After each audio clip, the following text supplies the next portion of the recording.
News every 15 minutes, weather every 10, and sports twice an hour. Newstalk, KGVO, AM 1290 and now 101.5 FM. You're listening to Montana Morning with Peter Christian. Bomb threat defused in the Palmer Plaza. Good morning, everyone. It's Montana Morning. Congratulations, you made it. It's Friday, October 30th, 2015. Right now, the sky's cloudy. We've had some overnight rain. It's 42 degrees. Get used to the rain. We're going to get a lot of it this weekend. Our newscast this morning, sponsored by locally owned Office Solutions and Services. Download their Office Shopper app for purchases, barcode scanning, and to search products. Our top story this morning, Missoula police told KGVO News that a bomb threat was reported at a suite of offices on Palmer Street at about 3 o'clock yesterday afternoon. Sergeant James Caton has details. That employee at the business received a call from an unknown individual who stated that he needed to have everybody evacuate the building because there was going to be a bomb within 5 minutes. That employee in turn called 911, advised us of the incident, and we responded a short time later. Caton said the incident commander then called in the University of Montana Canine Unit with its bomb-sniffing dogs. They arrived on scene with 2 dogs, and we were able to go inside the particular business, check the main floor and the up floor, as well as the exteriors, and the dogs did not alert on anything suspicious. Caton said the entire incident lasted about an hour and a half and that no one was injured. He said the bomb threat is still under investigation. A judge has granted a request for a death penalty specialist to represent an 18-year-old Wyoming man accused of killing a husband and wife on Montana's Crow Reservation. U.S. District Judge Susan Waters on Wednesday approved the motion to appoint attorney Donald Knight of Littleton, Colorado, after rejecting a previous request. Originally, Waters said defendant Jesus Deniz Mendoza had 3 federal public defenders and failed to show why he needed another. I beat my dog with a hammer. I did it, Your Honor, said Sean Finberg in Missoula Justice Court yesterday. Justice of the Peace Marie Anderson was taken aback by Finberg's confession, asking him several times if he would like an attorney to represent him. Finberg refused, tearfully explaining the reason for his attack on the animal. I did it, I'm guilty, and I'll carry the memory to my dying day. I hit my dog with a hammer, but not as many times as the witness said. Went to the shelter finally. I tried to get him to go, be able to bring them to the shelters, but everyone said they were full. I didn't know what else to do, and I had to get rid of them. According to court documents, Finberg, charged with aggravated animal cruelty, had been asked by the person with whom he was staying to get rid of his dogs due to their constant barking. A neighbor witnessed Finberg with a pit bull dog wedged between his legs while he repeatedly struck it on the head with a hammer. Missoula County Sheriff's deputies arrived to find Finberg covered in blood. The injured dog was taken to animal control for treatment.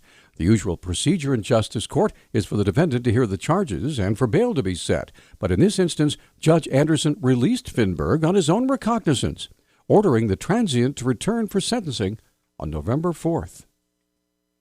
An Evergreen man accused of killing his girlfriend's 2-year-old son is asking a judge to move his trial to another city. Brandon Newberry's attorneys say in their request the March trial must be moved to a different populated area because of the misinformation, rumors, and inflammatory news articles circulating in Flathead County. The Flathead Beacon reports the attorneys filed their motion Monday. Newberry's pleaded not guilty to deliberate homicide in the February death of Forrest Groeschel. Relations between the city of Missoula and the Montana Public Service Commission are at a boiling point over the transfer of ownership from the city's water distribution system.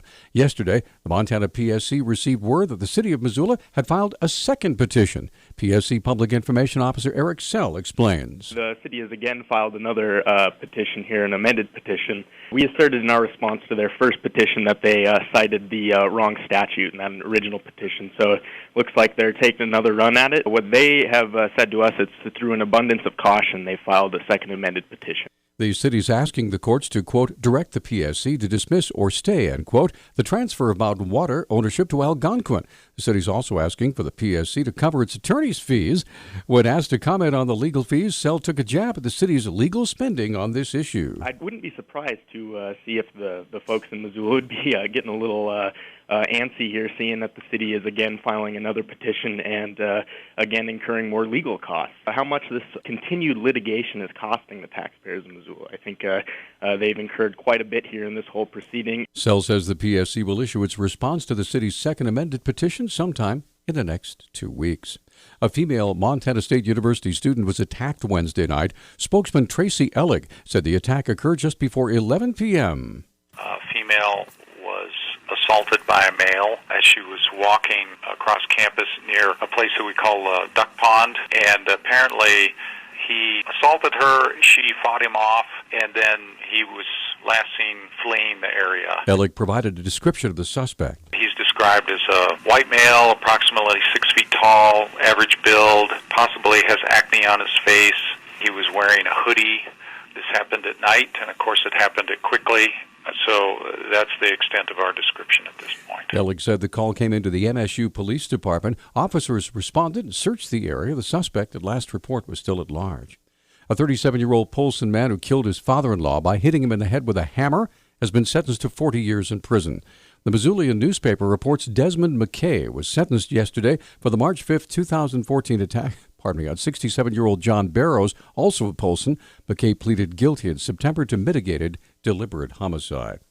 The National Weather Service is reporting that a very moist system is headed toward the Missoula and western Montana areas.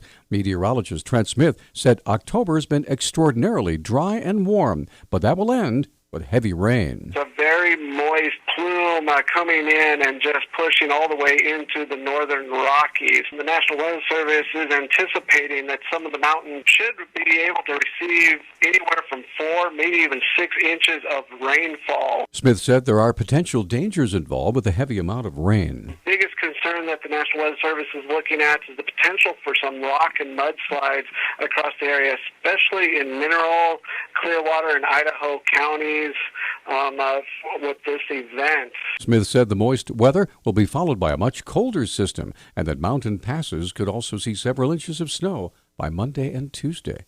So be aware of that. All right. It's going to be a wet weekend. News Talk time is 6:12. News Talk, KGVO. Missoula's official weather station. Rain likely for us today through the weekend. We will see a storm total of as much as an inch of rainfall by Sunday. As far as temperatures, will be on the cool side with highs right around 50 and lows in the mid to upper 30s. I'm meteorologist Brooke Foster for KECI 13.